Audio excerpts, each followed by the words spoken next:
प्रधानत्य कुरु श्रेष्ठ नस्त्यांतो विस्तरस्य मे अहमात्मा गुराकेश सर्वभूतशय स्थितः अहमादिश्य मध्यं च भूतानामन्त एव च आदित्यानामहं विष्णु ज्योतिषां रविरंशुमान् मरीचिर्मरुतामस्मि नक्षत्रनामहं शशि वेदानां सामवेदस्मि देवानामस्मि वासवः इन्द्रियाणां मनश्चस्मि भूतानामस्मि चेतना रुद्राणां शङ्करश्चस्मि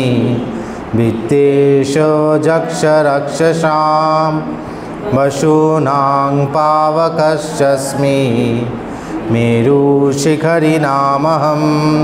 पुरधासां च मुख्यं मां विद्धि पार्थ बृहस्पतिं सेनानीनामहं स्कन्दः शरसामस्मि सागरः महर्षीणां भृगुरहं गिरमास्म्यकेकमक्षरं यज्ञानां जपयज्ञस्मि स्थावराणां हिमालयः अश्वत्थः सर्ववृक्षाणां देवर्षीणां च नारदः गन्धर्वाणां चित्ररथ सिद्धानां कपिलो मुनिः।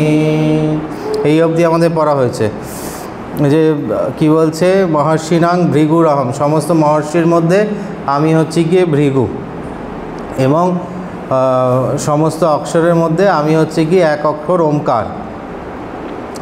সমস্ত যজ্ঞের মধ্যে আমি হচ্ছি জপযজ্ঞ, কারণ জপযজ্ঞের মধ্যে বলি প্রথা ছিল না। আগে সমস্ত যজ্ঞ যেগুলো বৈদিক যজ্ঞে প্রচুর রকম বলি প্রথা ছিল তাতে, তো যেহেতু কোনো রকম হিংসা তাতে হতো না জপযজ্ঞে, মানে যেগুলো জপ সাধনার যজ্ঞ যেগুলো, তার জন্য শ্রেষ্ঠ যজ্ঞ বলেছে জপযজ্ঞ।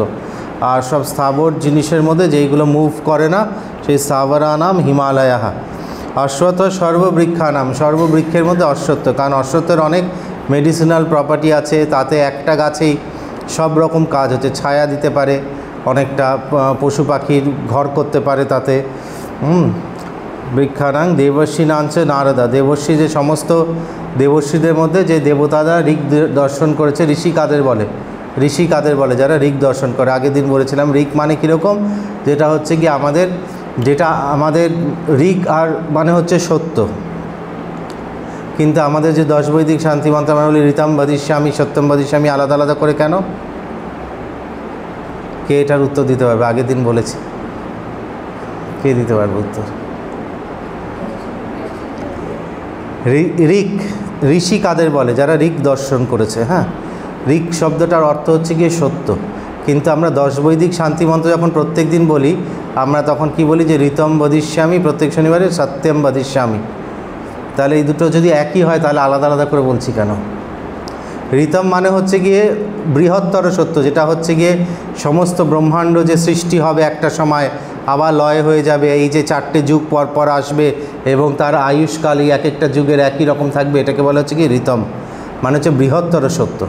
আর আমার আর আপনার জীবনে যেটা, সেটা হচ্ছে কি সত্য, সেটা হচ্ছে গিয়ে স্মলার ট্রুথ, সেটাকে সত্য বলে বোঝানো হচ্ছে। আর ঋক, যেটা ঋক দর্শন করেছে ঋষিরা, মানে হচ্ছে ইউনিভার্সাল ট্রুথ যেগুলো, সেগুলোকে বলা হচ্ছে ঋক। হ্যাঁ, তো তাদেরকে ঋষি বলতো, যারা গভীর সাধনায় গিয়ে তারা এই নানান রকম এই মন্ত্র বা এইগুলো যেগুলো আগে ধরে নিন আগের কল্পে আগে যখন সৃষ্টি হয়েছে তখন যেসব ঋষিরা সাধুরা করে গেছে, বা ভগবানের মুখ থেকে যেই মন্ত্রগুলো হয়েছে সেগুলো তারা জানতে পারত, এবং সৃষ্টির সমস্ত নিয়ম, যার জন্যে এই যে আগেকার দিনে লিখতো কী করে, আজকাল তো না হয় এত টেলিস্কোপ দিয়ে রিসার্চ করে এই আমাদের যে কুম্ভ মেলা হবে, যুগ যুগ ধরে তো মানুষ সূর্য চন্দ্রের গতি দেখে লিখে দিত, তো তারা নিশ্চয়ই জানতো যে সূর্য চন্দ্র কোথায় আছে, নইলে জানবে কি করে তারা? এবার তারা কোন টেলিস্কোপ ইউজ করেছে, তারা কোন স্পেস ক্রাফট ইউজ করেছে, তাই না? তারা কি করে জানলো? তো এটাকে বলা হচ্ছে ঋক। যে সূর্য এইখানে স্থিত আছে, চন্দ্র এখানে স্থিত আছে, ব্রহ্মাণ্ডের এইরকম বিস্তার, হ্যাঁ, তা এইভাবে সৃষ্টি হচ্ছে, এইভাবে লয় হচ্ছে, এইভাবে দিন হবে রাত হবে, এটাকে ঋক বলে, বৃহত্তর সত্যকে। আর আপনার আমার জীবনে যেটা পালন করা উচিত, আমাদের যেই সত্য বলার মাধ্যমে, শোনার মাধ্যমে, কাজ করার মাধ্যমে, সেটাকে সত্য বলা হচ্ছে, যার জন্যে 10 বৈদিক শান্তি দুটো আলাদা আলাদা করে বলা হয়েছে। বোঝা গেল স্পষ্ট? অশ্বথ সর্ববৃক্ষানাং দেবর্ষি নাঞ্চ, দেবতাদের মধ্যে যারা সাধনা করে এবং ঋক দর্শন করে তাদেরকে দেবর্ষি বলে। তো আমি বলেছিলাম আগে যে স্বর্গে দুরকম দেবতা থাকে, একটা হচ্ছে কীরকম কর্মজান দেবতা যারা কর্মের দ্বারা পৌঁছায় স্বর্গে, আর একটা অজানজান দেবতা যারা ওখানেই থাকে। তো যারা কর্মফল খুব ভালো, আমরা স্বর্গলোক ভোগ করে আসি না, যেরকম বলা হয় যে খুব মানে পুণ্য করলে স্বর্গলোককে গমন করবে, তো কর্মফলের দ্বারাও মানুষ স্বর্গলোকে যাতায়াত করে, কিন্তু গিয়ে আবার ফিরে আসে, তাদের বলে কর্মজান দেবতা। তো এবার তাদের মধ্যে যাদের সাধনার মতি আছে, যারা সাধনা করে ভাইয়া, তারা আস্তে আস্তে দেবর্ষি রূপে, এই নারদের গল্পও তাই, নারদ মানুষ হয়ে জন্মেছে অনেকবার, স্বর্গের গন্ধর্ব ছিল, তারপরে মানুষ হয়ে জন্মেছে অনেকবার, মানুষ হয়ে জন্মে তারপরে দেবতার দেব ঋষি হয়ে গেছে, মানে পুণ্যের বলে, সাধনার বলে দেব ঋষি হয়ে গেছে। হ্যাঁ, তো এবার গন্ধর্বদের মধ্যে কি বলছে, চিত্ররথ বলে গন্ধর্ব আছে। গন্ধর্ব কারা? যারা দেবতাদের গান শোনায় এবং তারা এত গান জানে যে একটা গান আর রিপিট করে না। হ্যাঁ, আর সিদ্ধ কপিলমুনি, সিদ্ধানাং কপিলমুনি, সিদ্ধ কারা? যারা জন্ম থেকেই যারা জ্ঞান নিয়ে জন্মেছে, পূর্ব জন্মে যারা সাধনা করেছে, তারা জন্ম থেকেই, তাদের এই জন্মে কোনো রকম সাধনা কোনো রকম কিছু করতে হয়নি এই জন্মে, তারা পূর্ব থেকেই সেই নিয়ে জন্মেছে। যেরকম মহাপুরুষদের আমরা দেখি, তারা হচ্ছে সব সিদ্ধ মহাপুরুষের জন্য বলে। তারপরে আজকে পড়ব আমরা 27 থেকে, তাই তো? উচ্চৈঃ শ্রবসমস্যানাং বিদ্ধি মামৃতোদ্ভবম ঐরাবতং গজেন্দ্রাণাং নরাণাং চ নরাধিপম। উচ্চৈঃ শ্রবসমস্যানাং বিদ্ধি মামৃতোদ্ভবম ঐরাবতং গজেন্দ্রাণাং নরাণাং চ নরাধিপম। পড়ুন।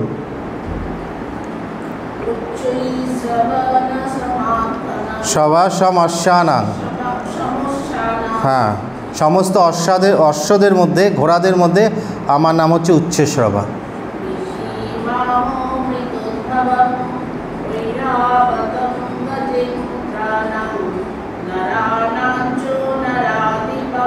পার্থবাবু,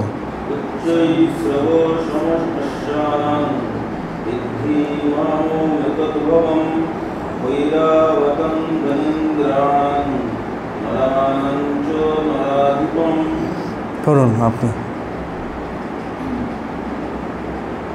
করুন। শ্রবা, উচ্চৈ শ্রবা সম, ভাগ করুন এটাকে। উচ্চেই দেখুন, উ চয় চয় ঐকার, উচ্চেই, তারপরে আবার একটা বিসর্গ আছে, উচ্চেই শ্রব সম অশ্বানাং, ওই ময়ের অটা ওখানে আছে, অশ্বানাং।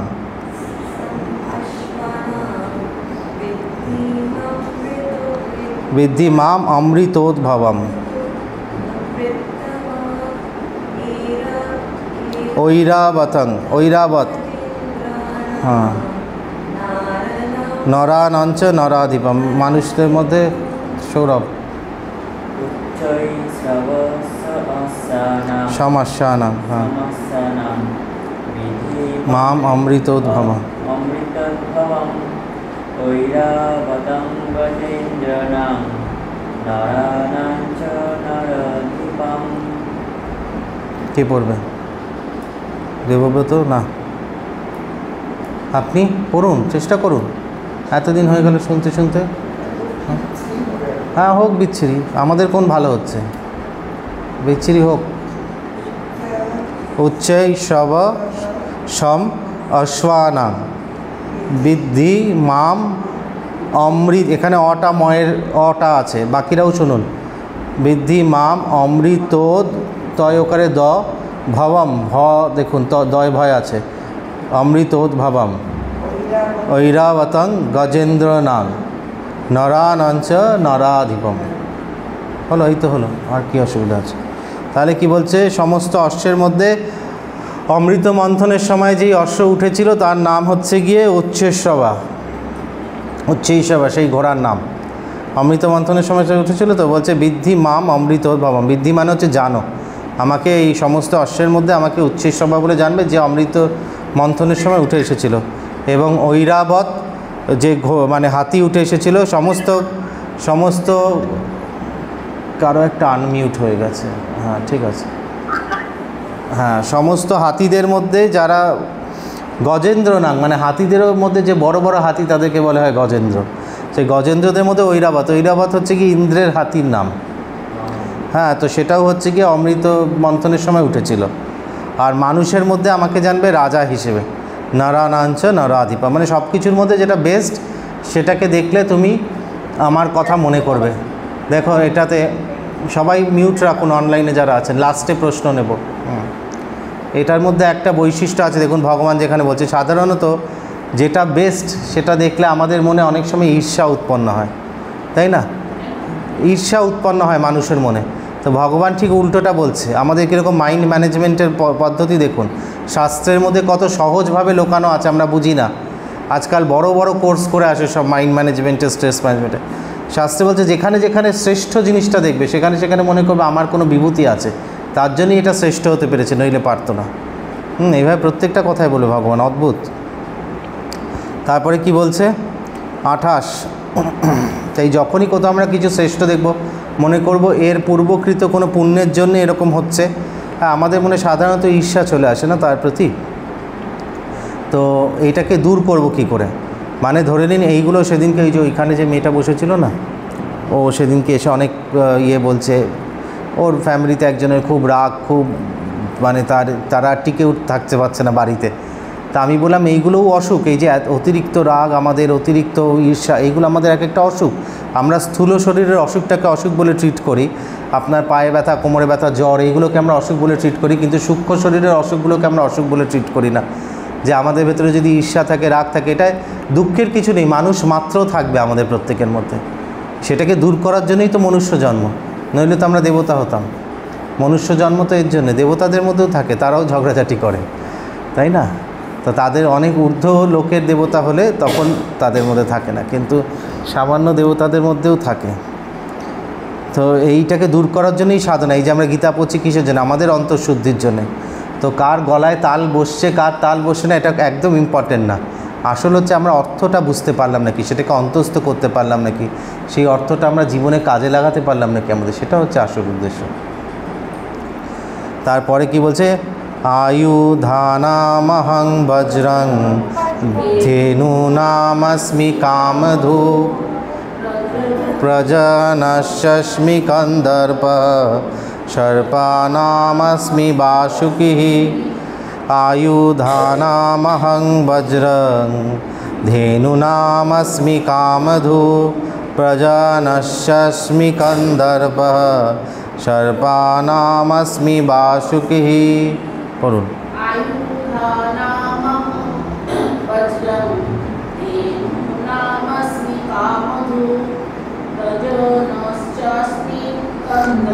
এটাকে পড়বেন প্রজানাশ চা अस्मि, প্রজানন, হ্যাঁ প্রজানা চা अस्मि কথাটা, হ্যাঁ এখানে তালিবসাটাই যুক্তাক হয়েছে।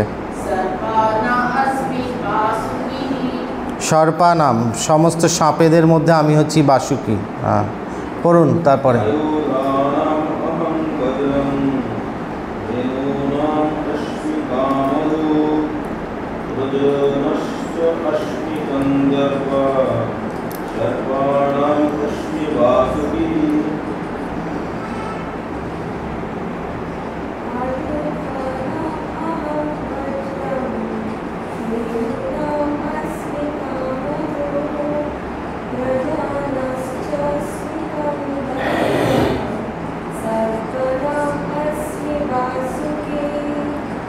পড়ুন আপনি।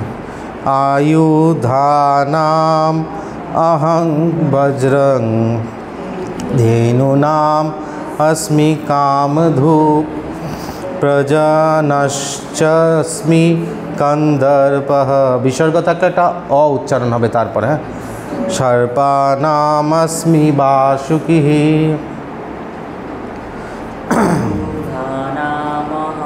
বজ্রং ধেনূনামস্মি কামধু প্রজনশ্চাস্মি কন্দর্প সর্বানামস্মি বাসুকিঃ। অনলাইনে কেউ পড়বেন? কেউ পড়তে চায় অনলাইনে? পড়ুন।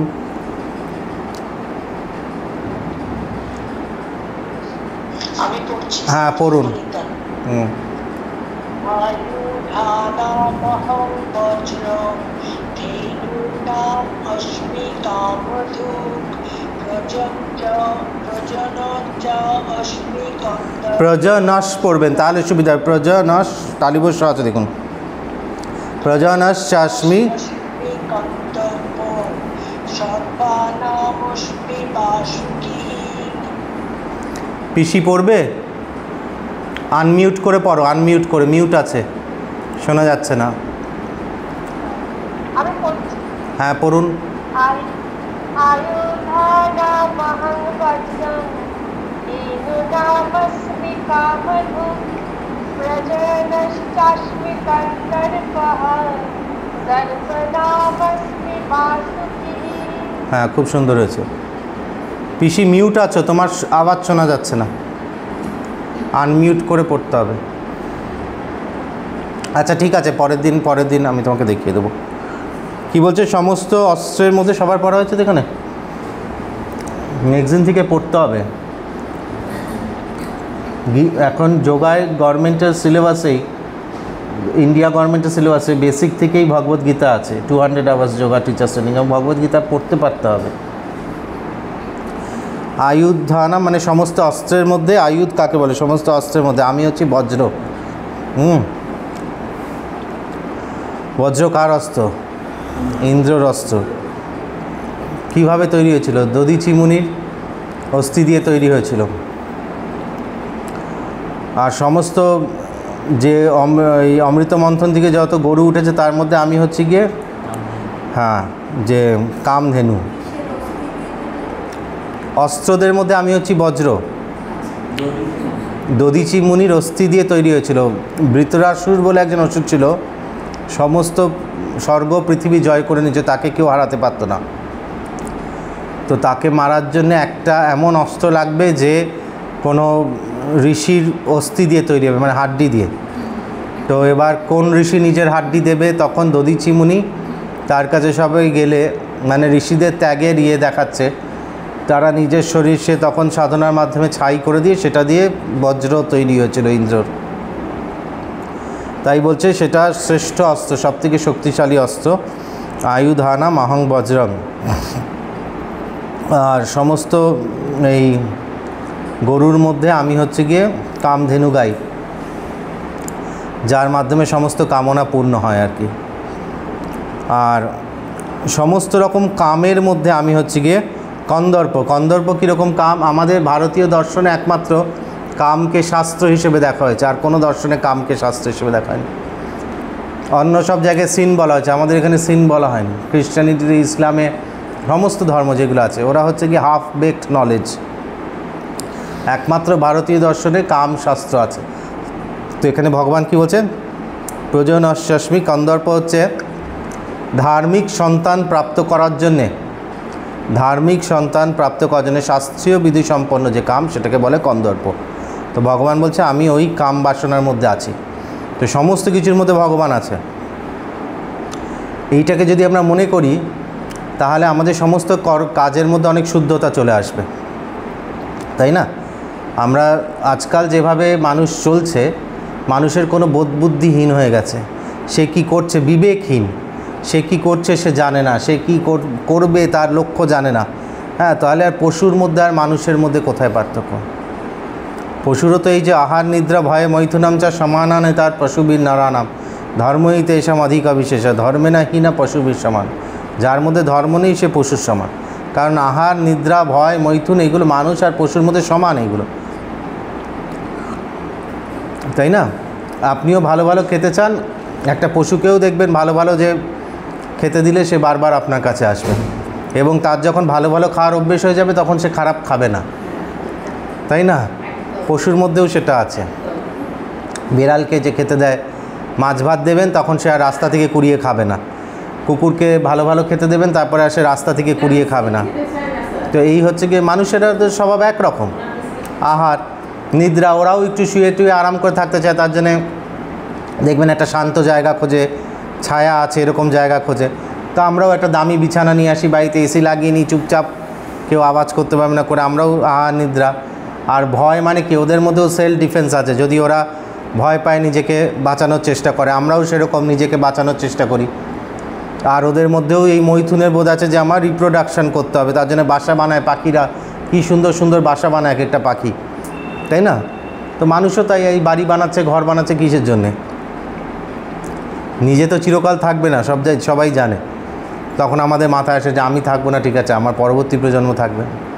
তো এইগুলো মানুষ আর পশুর মধ্যে সমান, এর মধ্যে মনুষ্যের বৈশিষ্ট্য কিছু নেই। কিন্তু বলছে ধর্মই তেষাম আধিক্য বিশেষ, ধর্ম থাকলেই তোমার মধ্যে সেটার আধিক্য থাকলেই সেটাই বৈশিষ্ট্য। ধর্মে না হি না পশুবির সমান, যে ধর্ম যার মধ্যে নেই সে পশুর মতো।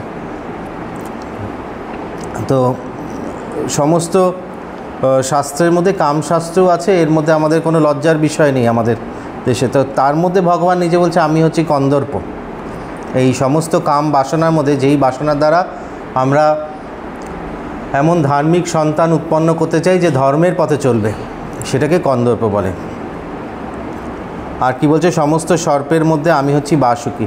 ভগবদ্গীতায় প্রথমের দিকে ভগবান বলেছে, প্রথম অধ্যায়ে, যে যখন এই অর্জুন যুদ্ধ করতে চাইছে না, ভগবান বলেনি, অর্জুন বলেছে, কারণ যুদ্ধের দ্বারা কি হয়, এমন সন্তান উৎপন্ন হয়, তো মানে যুদ্ধের সময় অনেক মানে সামাজিক অনেক পরিবর্তন হয়ে যায় না, যে কত লোক মারা যায়। এবং এখনও যুদ্ধের সময় আমরা দেখি যে যখন এটা তখনকার থেকে এখনও দেয়, তা এমন সন্তান উৎপন্ন হয় যারা বলছে লুপ্ত পিণ্ডদান ক্রিয়া, যারা পিণ্ডদান করে না, এসব লুপ্ত। তো এখন তো এমনিই লুপ্ত হয়ে গেছে, আর যুদ্ধের দরকার হয় না মানুষের নিজের ভেতর থেকে। তখন বলছে যে তখন কি হয়, পূর্বপুরুষরা মুক্ত হয় না, পূর্বপুরুষদের খুব কষ্ট হয় তখন। তো এরকম সন্তান যাতে না জন্মায়, আগেকার দিনের লোকদের উদ্দেশ্য ছিল। তো আজকাল তো আর মানুষ ওরকম কিছু নেই, খাচ্ছে দাচ্ছে আর পশুর মতনই বংশবৃদ্ধি করছে, তাদের এসব চিন্তাই নেই। তারপরে কি বলছে দেখুন, 28-এর পরে 29, অনন্তস্মিনাগানাং বরুণো যদশামহং পিতॄনামর্যমাচস্মি যমসঞ্জমতামহং অনন্তস্মিনাগানাং বরুণো যদশামহং পিতॄনামর্যমাচস্মি যমসঞ্জমতামহং।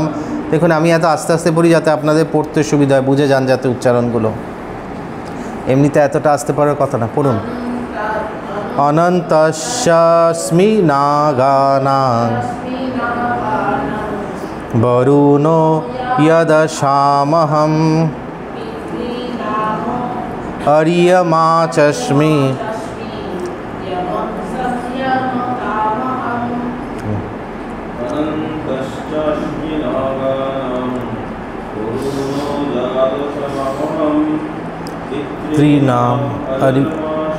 পিতৃনাম, এখানে অ আছে, অর্যমাচস্মি।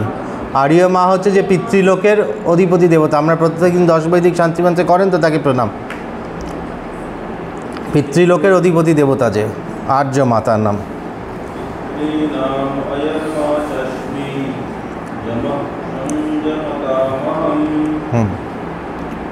বলুন, পড়ুন।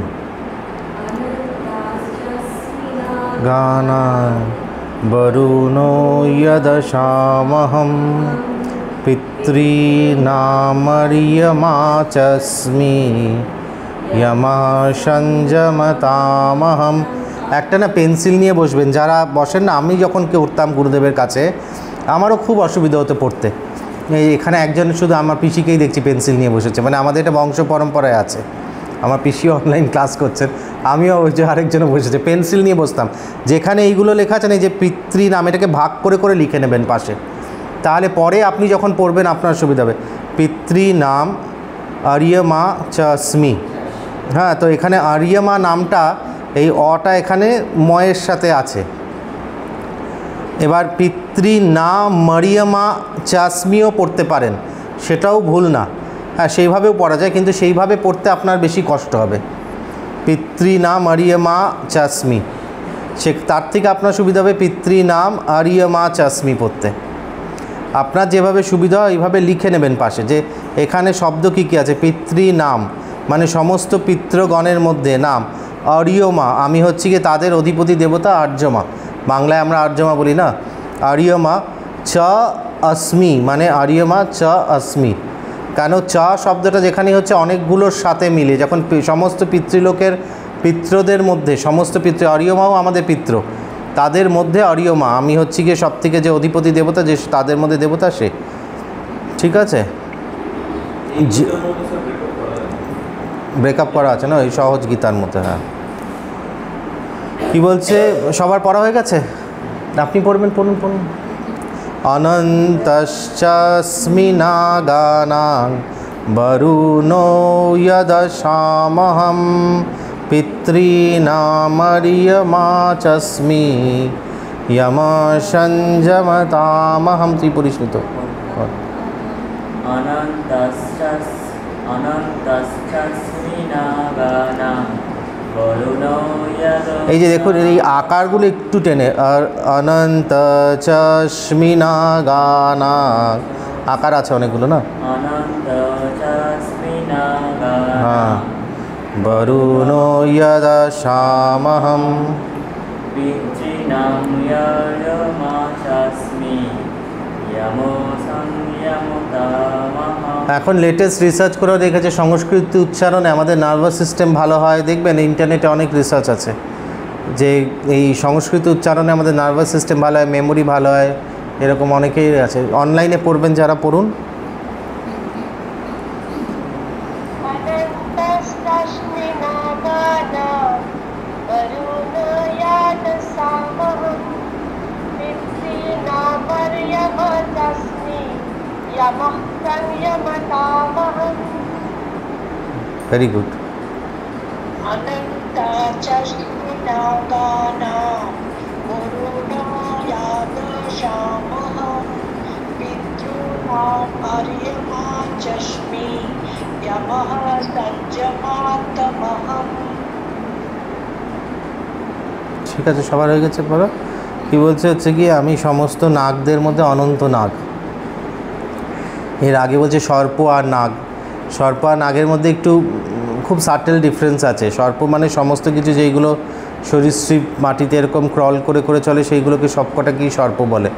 তো আগে হয়তো যখন লেখা হয়েছিল অনেক রকম সর্প হতো, আজকাল তো অত রকম আমরা জানিই না।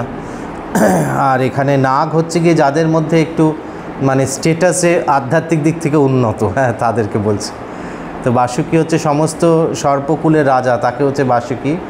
আর নাগ হচ্ছে গিয়ে মানে যারা একটু যাদের মধ্যে আধ্যাত্মিক দিকে উন্নত যারা। তো অনন্ত শয্যায় বিষ্ণু শুয়ে থাকে না, অনন্ত নাগের ওপরে, তো তার একটা আধ্যাত্মিক উন্নতি মানে উন্নত সে।